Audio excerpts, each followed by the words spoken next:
Fish festival, first north eastern region fish festival inaugurate किया गया है गुवाहाटी में। किसके द्वारा किया गया है? By a public sector undertaking जिनका नाम है NERAMAC. NERAMAC stands for North eastern Regional Agriculture Marketing Corporation Limited. देखो नाम से ही पता चल रहा है ना, ये काम क्या करती होगी? एग्रीकल्चर प्रोडक्ट्स का मार्केटिंग करती होगी। अच्छा याद रखिएगा, नेरामैक जो है ये एक पब्लिक सेक्टर अंडरटेकिंग है, पीएसयू है, under what? Under ministry of donor, that is ministry of development of north eastern region. ये कुछ इंपॉर्टेंट फैक्चुअल बात है, क्योंकि यू नेवर नो नेरामैक के बारे में ही डायरेक्टली प्रीलिम्स में क्वेश्चन आ गया तो क्या करोगे? तो इसके बारे में हम लोग को इसके फंक्शंस भी जानने पड़ेंगे। दैट ये प्रमोट करता है एग्रीकल्चर और हॉर्टिकल्चर प्रोडक्ट्स को, ये डेवलप करता है दैट जो भी एग्रीकल्चर और हॉर्टिकल्चर प्रोडक्ट्स प्रोड्यूस हो रहे हैं उनको प्रॉपर्ली मार्केट लिंक प्रोवाइड किया जाए, फार्मर्स को एंटरप्रेन्योर बनना कैसे बनाया जाए, और ओवरऑल कैसे नॉर्थ ईस्टर्न रीजन के इस एग्रीकल्चर सेक्टर में वैल्यू को ऐड किया जा सके। तो ओवरऑल फिश फेस्टिवल जो रिसेंटली लॉन्च किया गया उसके ऑब्जेक्टिव्स क्या है? उसके ऑब्जेक्टिव्स यही है दैट कैसे प्रमोट किया जा सके फिशरीज डेवलपमेंट, कैसे मार्केट लिंकेजेस प्रोवाइड किया जा सके फिशरिंग प्रोडक्शन को, एक्वाटिक बायोडाइवर्सिटी को कैसे शोकेस किया जा सके, कैसे इंकरेज किया जा सके सस्टेनेबल फिशरीज प्रैक्टिसेस को, और इंप्रूव किया जा सके लाइवलीहुड अपॉर्चुनिटीज को, जिससे लोग भी खुश रहेंगे,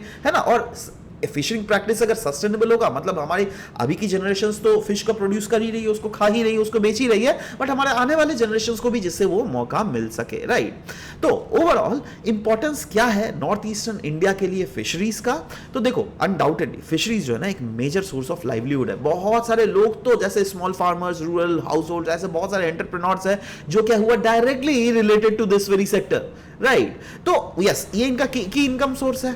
यही नहीं, अगर पोटेंशियल देख लीजिएगा इस सेक्टर का बहुत ही ज्यादा है। क्यों? क्योंकि north east as a whole region अगर देख लीजिएगा, यहां पे रिवर की कमी नहीं है, वेटलैंड की कमी नहीं है, पॉन्ड्स की कमी नहीं है, और इसके कारण एक्वाटिक बायोडाइवर्सिटी भी बहुत ज्यादा है। तो ये सब जब चीजें हैं तो हम लोग क्यों ना नॉर्थ ईस्टर्न रीजन के फिशरीज के प्रोडक्शंस को और भी ज्यादा मैक्सिमाइज किया जा सके, क्यों ना हम लोग ब्लू इकोनॉमी को और भी ज्यादा प्रमोट करें, है ना। और उसी के डायरेक्शन में ही तो ये पहला वाला फिश फेस्टिवल ऑर्गेनाइज किया गया है, राइट।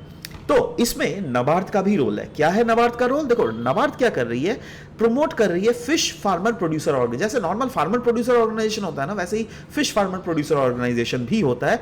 ये क्यों बनाया जाता है? जिससे उन लोगों को उस ऑर्गेनाइजेशन में से फॉर एग्जांपल 20 फिश फार्मर्स है, राइट। अब इनको अगर कभी क्रेडिट चाहिए या फिर इंस्टीट्यूशनल सपोर्ट चाहिए या फिर ऑर्गेनाइज्ड मार्केटिंग सलाह चाहिए तो वो गवर्नमेंट डायरेक्टली इनको प्रोवाइड करती है। Overall as of now 12 fish farmer producing organisations already promote किया जा चुका है आसाम में, और ये कहीं ना कहीं फिशरीज वैल्यू चेन को ही स्ट्रेंथन कर रहा है। तो याद रखिएगा नाबार्ड का भी ये रोल है, that is national bank for agriculture and rural development का ये रोल याद रखिएगा जरूर, ठीक है। तो हम लोगों ने जो भी चीज डिस्कस किया उसके बेसिस पे I am just asking you this question with reference to north eastern regional fish festival, right. 3 statements दिए गए है ना, इन 3 स्टेटमेंट से कौन सा स्टेटमेंट करेक्ट है नीचे कमेंट सेक्शन में बिल्कुल आपको लिखना है। I will just be waiting for your answer to come up. Thank you.